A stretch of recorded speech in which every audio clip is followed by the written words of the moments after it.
है ना। तो आज हम लोग विद्युत धारा पढ़ेंगे।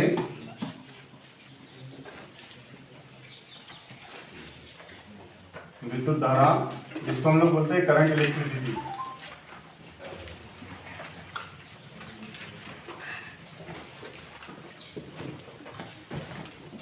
है ना, करंट इलेक्ट्रिसिटी। तो विद्युत धारा मतलब रहेगा आप लोगों का करंट इलेक्ट्रिसिटी। ठीक है, तो सबसे पहले विद्युत धारा को पढ़ते हैं। तो किसी चालक के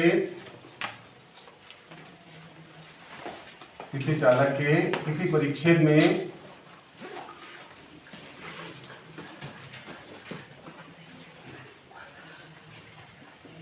आवेश प्रवाह की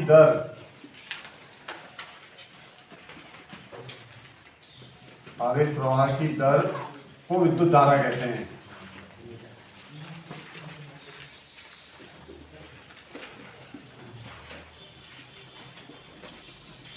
है ना, मतलब डेफिनेशन ही है उसका कि कोई चालक है तो किसी चालक के किसी परिच्छेद में आवेश प्रवाह की दर को क्या कहते हैं, विद्युत धारा। और दर की बात होती है मतलब आवेश प्रवाह है तो दर की बात होती है मतलब आवेश बटे क्या हो जाएगा, समय हो जाएगा। है ना, तो सिंपल सा लिखेंगे विद्युत धारा अपन इसे आई से दर्शाते हैं। तो विद्युत धारा बराबर इसे क्या हो जाएगा आपका आवेश बटे समय ना, आवेश बटे समय हो जाएगा। ठीक है, इसको अपन विद्युत धारा मतलब आई इज इक्वल टू आवेश मतलब क्या हो जाएगा क्यू अपॉन समय, दर के लिए समय का भाग दे देंगे तो आई इज इक्वल टू क्या हो जाएगा अपना में क्यू अपॉन टी। आवेश प्रवाह की दर को क्या कहेंगे, विद्युत धारा कहेंगे। ठीक है, अब यहाँ कभी कभी आप लोगों को एक क्वेश्चन में पूछ लेता है, जैसे वो पूछ लेता है कि किसी चालक की चालकता का मुख्य कारण क्या होता है ना। तो किसी चालक की चालकता का मुख्य कारण रहेगा मुक्त इलेक्ट्रॉन या अयुग्मित इलेक्ट्रॉन। जब तक उसके अंदर इंडिपेंडेंट इलेक्ट्रॉन नहीं रहेंगे, है ना, तब तक उसमें विद्युत धारा का प्रवाह नहीं हो सकता है। ये ऐसा भी पूछ लेता है किसी चालक की चालकता का मुख्य कारण क्या होता है, तो कई बार मुक्त इलेक्ट्रॉन ना देके क्या बोल देता है, इलेक्ट्रॉनों का स्थानांतरण भी हो सकता है। कोई भी चालक तब रहेगा वो जब उसके अंदर जो आवेश है, आवेश को एक स्थान से दूसरे स्थान तक लेके जाए। जैसे एग्जांपल के लिए हम लोग घर में स्विच दबाया तो इलेक्ट्रिसिटी कहाँ तक चला गया, बल्ब तक चला गया, या जो आपका जो इंस्ट्रूमेंट है वहाँ तक चला गया। यानी कहने का मतलब अपने साथ में आवेश को लेके गया है कि नहीं, मतलब इलेक्ट्रॉनों को क्या किया उसने, स्थानांतरण किया। ठीक है, तो एक रीजन वो भी रह सकता है। ठीक है, तो चालक की चालकता का मुख्य कारण होता है तो मुक्त इलेक्ट्रॉन, अयुग्मित इलेक्ट्रॉन या इलेक्ट्रॉनों का स्थानांतरण, तीन में से कुछ भी आ सकता है। ठीक है, इसके बाद में मात्रक निकालने के लिए जाते हैं। तो मात्रक एक्चुअली में आप लोगों को ये वाले मात्रक ज़्यादा अच्छे तरीके से याद रहना चाहिए, क्योंकि वो डायरेक्ट वैसे तो सब लोगों को पता है एम्पियर होता है, विद्युत धारा का मात्रक क्या होता है, एम्पियर। लेकिन आपको ये बनाने वाले ज़्यादा याद रहना चाहिए क्योंकि वो ऐसे दे देता है कई बार, है ना। तो मात्रक जो रहेगा, मात्रक निकालेंगे, आई का मात्रक निकाल रहे हैं हम लोग इज इक्वल टू क्यू। तो आवेश को अपन कैसे माप लेते हैं, कूलाम से। ठीक है, अब बटे हैं इसलिए क्या लगा दें प्रति, और समय का मात्रक क्या होता है, सेकंड। तो ये वाले आपको ज़्यादा याद रखने हैं क्योंकि ये वाले ज़्यादा एग्जाम के हिसाब से पूछे जाते हैं। तो क्या हो जाएगा आप लोगों को, इसका मात्रक क्या हो जाएगा, कूलाम प्रति सेकंड। और कूलाम प्रति सेकंड को ही अपन एम्पियर बोलते हैं। कूलाम प्रति सेकंड को ही अपन क्या बोलेंगे, एम्पियर बोलेंगे। ठीक है, फिर छोटे मात्रक आपको ऑलरेडी पता है, जैसे 1 मिली एम्पियर बोला तो 1 मिली एम्पियर बस हो जाएगा 10 की घात -3 एम्पियर हो जाएगा। ठीक है, फिर अगर आपको पूछा है कि 1 माइक्रो एम्पियर पूछा तो 1 माइक्रो एम्पियर वैसे कितना हो जाएगा, 10 की घात -6 एम्पियर। ये सब जगह एक जैसे चलते हैं, है ना। 1 नैनो एम्पियर बोला, 1 नैनो एम्पियर वैसे क्या हो जाएगा, 10 टू द पावर -9 एम्पियर हो जाएगा। ठीक है, ऐसे बोला 1 पिको एम्पियर बोला तो इज इक्वल टू क्या हो जाएगा, 10 की घात -12 एम्पियर हो जाएगा। ठीक है, ठीक है, छोटे मात्रक हो जाएंगे। तो इसलिए याद रखोगे आप। अब विमेय सूत्र निकालना है आपको, तो विमेय सूत्र भी आपका बड़ा इजी है विद्युत धारा का। विमेय सूत्र निकालोगे तो आप लोग इज इक्वल टू सबसे पहले तो आवेश का रख देते हैं। तो आवेश का क्या हो जाता है अपने पास में AT अपॉन फिर समय का रख दो, क्या हो जाएगा T को ऊपर इन्वर्स कर लो। तो T को ऊपर इन्वर्स कर लेंगे तो क्या हो जाएगा अपने पास में जाके हो, ये T से T माइनस हो जाएगा, बैलेंस भी कर लो तो भी चलता है। तो M है क्या, नहीं मतलब 0, L है क्या, नहीं है मतलब 0, T है क्या मतलब क्या हो जाएगा 0, और A बार रहेगा आपके पास, है ना। तो इसका जो मात्रक रहेगा, सॉरी विमेय सूत्र रहेगा, क्या हो जाएगा M0 L0 T0 और क्या हो जाएगा A हो जाएगा, या डायरेक्ट आप A भी बोल सकते हैं। ठीक है, तो ये विद्युत धारा से रिलेटेड हो गया। इसके बाद में भी इसी में प्रतिरोध आता है, प्रतिरोध के बारे में पूछता है। तो चालक द्वारा, है ना, डेफिनेशन हो जाएगा चालक द्वारा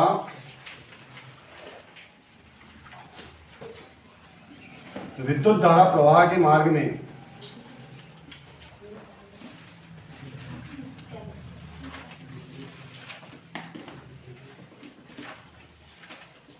जो रुकावट को ही हम बाधा भी बोल सकते हैं ना, रुकावट या बाधा उत्पन्न होती है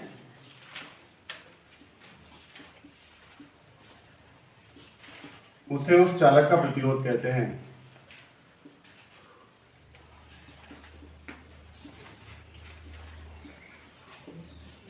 प्रतिरोध कहते हैं, है ना। या सिंपल सा भी बोल सकते हो कि किसी चालक के द्वारा विद्युत धारा प्रवाह के मार्ग में डाले गए अवरोध को ही अपन क्या कहते हैं, उसका प्रतिरोध कहते हैं। या एक और बोल सकते हो, प्रतिरोध को अपन क्या से दर्शाते हैं, आर से, ना तो आप ऐसा ही बोल सकते हो, प्रतिरोध जो रहेगा आर बराबरी से क्या हो जाएगा, वी अपॉन क्या होता है, आई होता है ना। प्रतिरोध आर बराबर से क्या होता है, विभवांतर बटे धारा, विभवांतर बटे क्या हो जाएगा अपने हाथ में, धारा, विद्युत धारा, ठीक है। तो आर बराबर से आप क्या बोल सकते हो, वी अपॉन आई भी बोल सकते हैं। तो एक परिभाषा आप यहाँ से भी बोल सकते हो कि किसी चालक के सिरों के मध्य उत्पन्न विभवांतर और उस चालक में प्रवाहित विद्युत धारा के अनुपात को भी क्या बोलते हैं, प्रतिरोध कहते हैं। अनुपात मतलब बटे हो जाएगा। तो यहाँ से भी बना सकते हो, है ना, ज़्यादा किसी को लगता है तो। वैसे तो सिंपल सा वो भी ज़्यादा अच्छा है कि किसी चालक द्वारा विद्युत धारा प्रवाह के मार्ग में डाले गए अवरोध को ही अपन क्या कहेंगे, उसका प्रतिरोध कहेंगे। या आपको और ज़्यादा स्टैंडर्ड देना हो तो ऐसा बोल सकते हो, किसी चालक के सिरों के मध्य उत्पन्न विभवांतर तथा चालक में प्रवाहित विद्युत धारा के अनुपात को भी अपन क्या कहते हैं, उसका प्रतिरोध, ठीक है। अब इसके बाद चलते हैं, प्रतिरोध का मात्रक निकालना हो आपको, मात्रक भी बड़ा इजी है।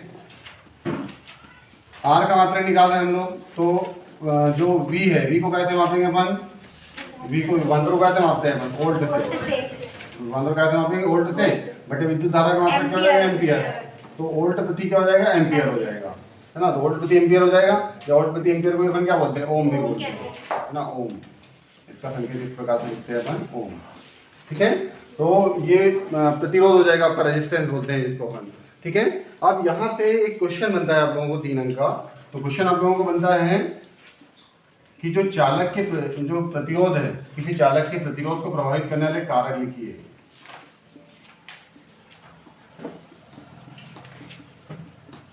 क्योंकि 3 अंक के क्वेश्चन आते हैं इसमें, तो किसी चालक के प्रतिरोध को प्रभावित करने वाले कारक लिखिए।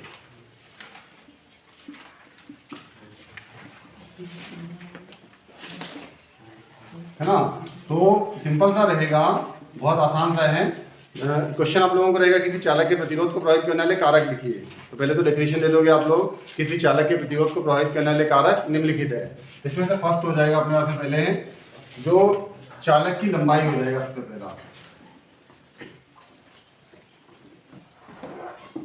सबसे पहले चालक का लंबाई हो जाएगा। तो चालक की लंबाई में याद रखना होता है, सबसे पहला होता है आर प्रोपोर्शनल एल, मतलब किसी चालक का प्रतिरोध उसकी लंबाई के क्या होता है, अनुक्रमानुपाती होता है ना। किसी चालक का प्रतिरोध उसकी लंबाई के क्या रहेगा, अनुक्रमानुपाती रहेगा। मतलब जैसे जैसे आप चालक की लंबाई बढ़ाते जाओगे वैसे वैसे उसका प्रतिरोध क्या हो जाएगा, बढ़ता चला जाएगा।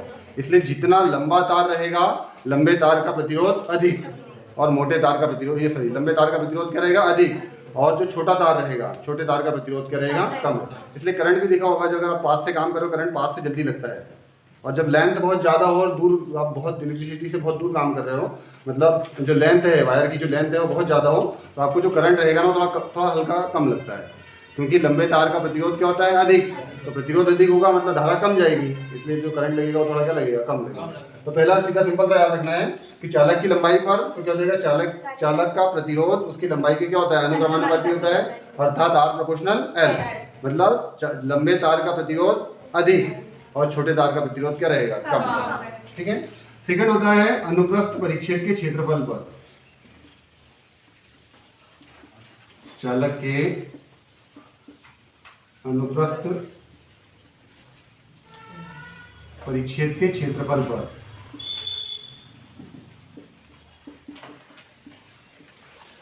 है ना, चालक के अनुप्रस्थ परिच्छेद के क्षेत्रफल। तो आर प्रोपोर्शनल 1/a, मतलब किसी चालक के अनुप्रस्थ परिच्छेद का क्षेत्रफल उसके प्रतिरोध के क्या होता है, व्युत्क्रमानुपाती होता है, व्युत्क्रमानुपाती रहेगा। अनुप्रस्थ परिच्छेद का क्षेत्रफल मतलब एरिया ऑफ सरफेस, मोटाई को बोलते हैं, ठीक है। तो अनुप्रस्थ परिच्छेद के क्षेत्रफल पर, तो अगर मान लो अपन ये उल्टा हो रहा है, 1/a है, मतलब अगर क्षेत्रफल ज्यादा है तो प्रतिरोध क्या हो जाएगा, कम हो जाएगा।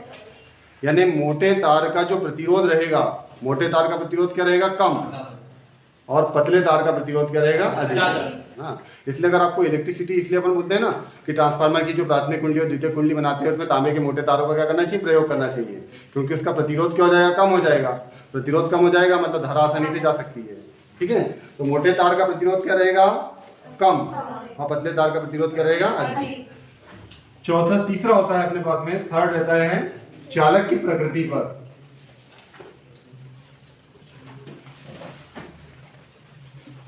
चालक की प्रकृति पर, अर्थात R प्रोपोर्शनल 1/n। यदि आपके पास में जो चालक है, मीन जो कंडक्टर है, उसके अंदर अगर आपके पास में इलेक्ट्रॉनों की, मुक्त इलेक्ट्रॉनों की संख्या या युग्मित इलेक्ट्रॉनों की संख्या अगर अधिक है, ठीक है, तो उसमें उसका प्रतिरोध क्या रहेगा, कम रहेगा, क्योंकि R प्रोपोर्शनल 1/n है। n मतलब नंबर ऑफ इलेक्ट्रॉन, जो मुक्त इलेक्ट्रॉन है, तो मुक्त इलेक्ट्रॉनों की संख्या अगर अधिक रहेगी तो प्रतिरोध क्या हो जाएगा, कम हो जाएगा। तो जहां मुक्त इलेक्ट्रॉनों की, जिस चालक में मुक्त इलेक्ट्रॉनों की संख्या ज्यादा होती है, उसका प्रतिरोध उतना ही क्या होता है, कम होता है। तो इस प्रकार किसी चालक का जो रेजिस्टेंस रहेगा वो सिर्फ 3 कारकों पर निर्भर करता है। एक रहेगा, सबसे पहला हो जाएगा चालक की लंबाई पर, तो लंबाई बढ़ाने पर प्रतिरोध भी क्या हो जाएगा, बढ़ जाएगा। तो लंबे तार का प्रतिरोध अधिक और छोटे तार का प्रतिरोध क्या रहेगा, कम रहेगा। सेकंड हो जाएगा चालक के अनुप्रस्थ परिच्छेद के क्षेत्रफल पर, तो वो चालक का अनुप्रस्थ परिच्छेद का क्षेत्रफल, मतलब जो प्रतिरोध है अनुप्रस्थ परिच्छेद के क्षेत्रफल की क्या होता है, व्युत्क्रमानुपाती होता है, R प्रोपोर्शनल 1/a। मतलब मोटे तार का जो प्रतिरोध रहेगा वो कम रहेगा और पतले तार का प्रतिरोध क्या रहेगा, अधिक, है ना। ऐसे हो जाएगा चालक की प्रकृति पर, तो R प्रोपोर्शनल 1/a, मतलब जिस चालक में जो मुक्त इलेक्ट्रॉन रहेंगे, मुक्त इलेक्ट्रॉन की संख्या अगर ज्यादा रहेगी, उसका प्रतिरोध क्या हो जाएगा, कम हो जाएगा। ठीक है, इसके बाद में प्रतिरोध के ही बाद में आप लोग चालकता देखते हो, चालकता देखते हैं हम लोग। तो चालकता मतलब हो जाता है जो प्रतिरोध का व्युत्क्रम होता है, प्रतिरोध के व्युत्क्रम को ही हम क्या कहते हैं, चालकता कहते हैं। चालकता या विद्युत चालकता कहते हैं।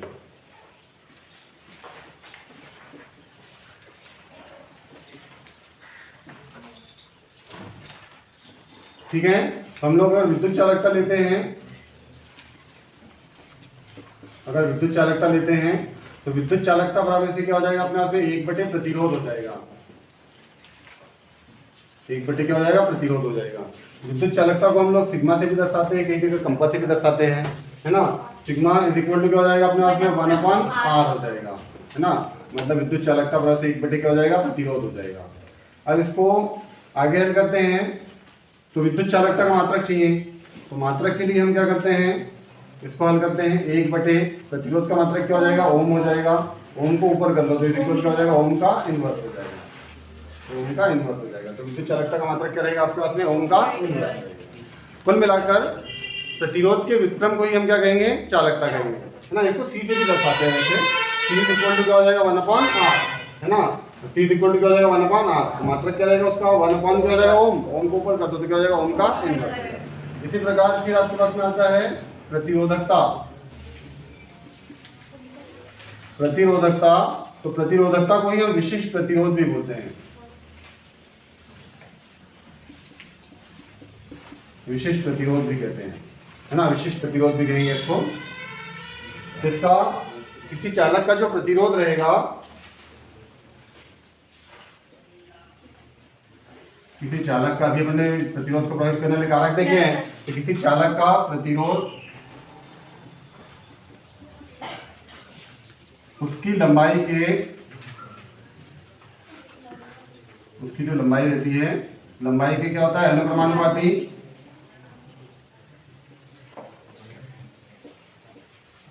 वह अनुप्रस्थ परिच्छेद के क्षेत्रफल के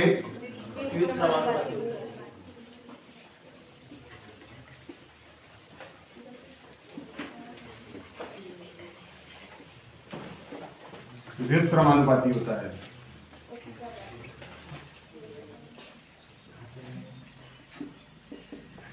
व्युत्क्रमानुपाती होता है, मतलब लंबाई, किसी चालक का जो प्रतिरोध है R, वो लंबाई की क्या होता है, अनुक्रमानुपाती का, R प्रोपोर्शनल क्या हो जाएगा, L, और दूसरा क्या बोलता है, उसके अनुप्रस्थ परिच्छेद की क्या होता है, व्युत्क्रमानुपाती का, R प्रोपोर्शनल क्या होता है, 1/a। दोनों वहीं से बनाया मैंने। प्रतिरोध को प्रभावित करने वाले कारक से। वही बोला उसने, किसी चालक का प्रतिरोध उसकी लंबाई की क्या होता है, अनुक्रमानुपाती। मतलब आर प्रोपोर्शनल क्या हो जाएगा, एल। और सेकंड क्या बोला है, उसके अनुप्रस्थ परिच्छेद के क्षेत्रफल के क्या होता है, व्युत्क्रमानुपाती। तो आर प्रोपोर्शनल क्या हो जाएगा, 1/a। दोनों को एक साथ रखते हैं, दोनों को एक साथ रखेंगे तो क्या हो जाएगा अपना, आर प्रोपोर्शनल एल अपॉन क्या हो जाएगा, ए हो जाएगा।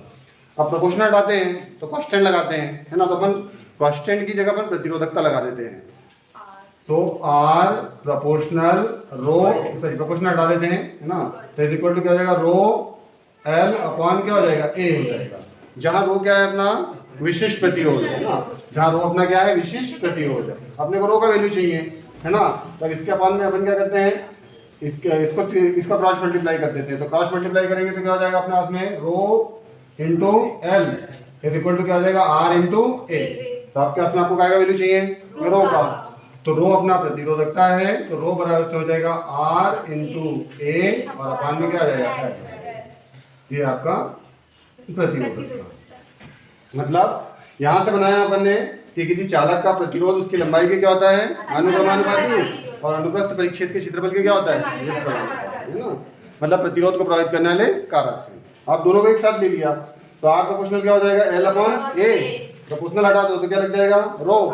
तो आर से रो इंटू एल अपॉन क्या हो जाएगा, ए। अब इसका क्रिया गुना करोगे तो आर का एक के साथ हो जाएगा। तो रो इंटू एल बराबर से क्या हो जाएगा, आर इंटू ए। अपने को तो रो का वैल्यू चाहिए, विशिष्ट प्रतिरोधकता का, है ना। विशिष्ट प्रतिरोध को ये अपन क्या बोलेंगे, प्रतिरोधकता। तो अपन ने किया तो रो बराबर से क्या हो जाएगा, आर इंटू ए अपॉन क्या हो जाएगा, एल, है ना। अब हमने प्रतिरोधकता को निकाला है ना। प्रतिरोधकता निकाला हमने, प्रतिरोधकता है विशिष्ट प्रतिरोध। तो प्रतिरोधकता क्या निकला अपने पास में, रो बराबरी से आर इंटू ए और अपान क्या आया, एल आया। तो इससे आप उसका मात्रक निकाल सकते हो। मात्रक भी प्रतिरोधकता का बड़ा इजी हो जाएगा। मात्रक बराबर से देखो, अब रो का मात्रक चाहिए अपने को, तो प्रतिरोध को कैसे मापते हैं हम लोग, ओम, ठीक है। क्षेत्रफल को कैसे मापते हैं अपन, मीटर का स्क्वायर, और अपॉन क्या जाएगा, लंबाई को कैसे मापेंगे, मीटर से। तो 1 मीटर से 1 मीटर बैलेंस कर देना, क्या बचा, ओम मीटर, ओम मीटर। तो ये एसआई पद्धति का हो गया। एसआई पद्धति में क्या हो जाएगा, ओम मीटर। एसआई पद्धति का मात्रक क्या हो गया, ओम मीटर। अब सीजीएस पद्धति के लिए अगर जाते हैं, तो सीजीएस पद्धति में अगर जाते हैं हम लोग, तो देखो ओम तो सेम रहता, तो ओम तो रहेगा ही रहेगा, क्योंकि प्रतिरोध का मात्रक क्या होता है, ओम होता है, ठीक है। और मीटर की जगह केवल क्या लगा देते हैं आप, सेंटीमीटर लगा देते हैं, ठीक है। तो ओम मीटर या ओम सेंटीमीटर, कई जगह ऐसा भी आता है, लेकिन ओम ऐसा सिंबल बना देता है, ओम और एम दे देगा, तो ओम क्या हो जाएगा, मीटर, है ना। या ऐसा भी दे देता है, ओम बना देगा, ऐसा भी लिखा रहता है, OHM लिखा रहता है ना, OHM, और सेंटीमीटर दे देगा, है ना। ऐसा भी दे सकता है आपको, ये भी मतलब संकेत के रूप में भी दे सकता है आपको। तो प्रतिरोधकता विशिष्ट प्रतिरोध का मात्रक क्या हो जाएगा, ओम मीटर या ओम सेंटीमीटर, ठीक है। इसके बाद आता है फिर आप लोगों को विशिष्ट चालकता। विशिष्ट चालकता, तो विशिष्ट चालकता का भी सिंपल सा याद रखना है कि विशिष्ट प्रतिरोध के व्युत्क्रम को हम क्या बोलते हैं, विशिष्ट चालकता।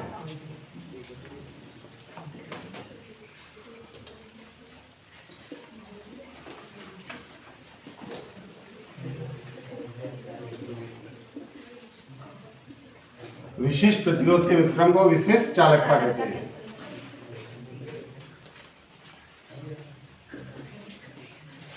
इसे सिग्मा से भी दर्शाते हैं, कंपा से भी दर्शाते हैं। सिग्मा से दर्शा देते हैं ना, इसे सिग्मा से दर्शाते हैं। इसे हम लोग कैसे दर्शाएंगे, सिग्मा से दर्शाते हैं। अब सूत्र रूप में अगर लिखने जाते हैं तो क्या हो जाता, विशिष्ट चालकता इज इक्वल टू क्या हो जाता है, 1/, विशिष्ट प्रतिरोध, क्योंकि उसका व्युत्क्रम बोला है, 1/, विशिष्ट प्रतिरोध हो जाएगा। क्योंकि डेफिनेशन भी अपना वही है कि विशिष्ट प्रतिरोध के व्युत्क्रम को क्या बोलते हैं, विशिष्ट चालकता कहते हैं।